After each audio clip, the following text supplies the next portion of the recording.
টান টান উত্তেজনা চলছে ভারত পাকিস্তান সীমান্তে। দুই দেশের নেতাদের মুখেও রণগর্জন। সর্বাত্মক যুদ্ধের চূড়ান্ত প্রস্তুতি নিয়ে রণমূর্তিতে দুই দেশের সামরিক বাহিনীও। সীমান্ত চৌকিগুলোতে যুদ্ধাস্ত্রের ডামাডোল। ক্যান্টনমেন্টগুলো থেকে বহরে বহরে সেনা আসছে সীমান্তে। ভয়ঙ্কর এক যুদ্ধাতঙ্ক দুদেশের সীমান্ত জনপদে। উদ্বেগ, উত্তেজনার শঙ্কায় থমথমে পরিবেশ। ওয়ালটন আবারও মিলিনিয়ার অফারে ওয়ালটন ফ্রিজ কিনে আপনিও হয়ে যেতে পারেন মিলিয়নিয়ার।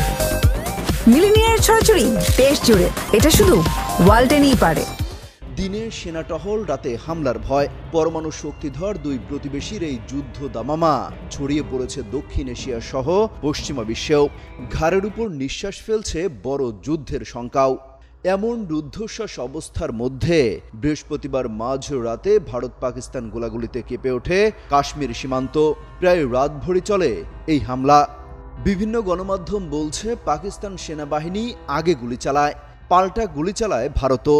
ভারতীয় সামরিক সূত্র জানিয়েছে বৃহস্পতিবার এবং শুক্রবার রাতে জম্মু ও কাশ্মীরে নিয়ন্ত্রণ রেখা বরাবর কিছু ভারতীয় চৌকিতে গুলি চালিয়েছে পাকিস্তানি সেনারা।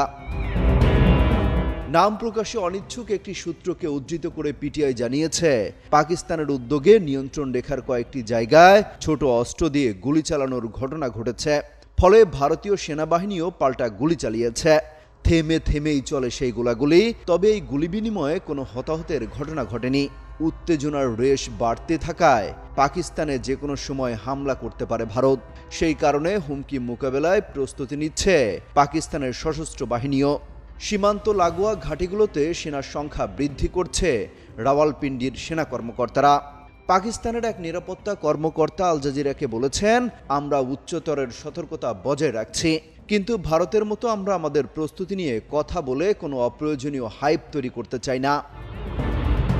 মঙ্গলবার বিকালে কাশ্মীরের পেহেলগামে হামলায় ২৬ পর্যটক নিহতের ঘটনায় জড়িত থাকার অভিযোগ প্রত্যাখ্যান করেছে পাকিস্তান।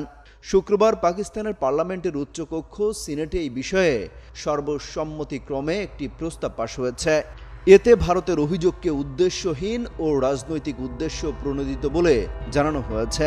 এছাড়া এই ঘটনাকে কেন্দ্র করে ভারতের যে কোনো পদক্ষেপের চূড়ান্ত জবাব দেওয়ার হুঁশিয়ারিও দেওয়া হয়েছে।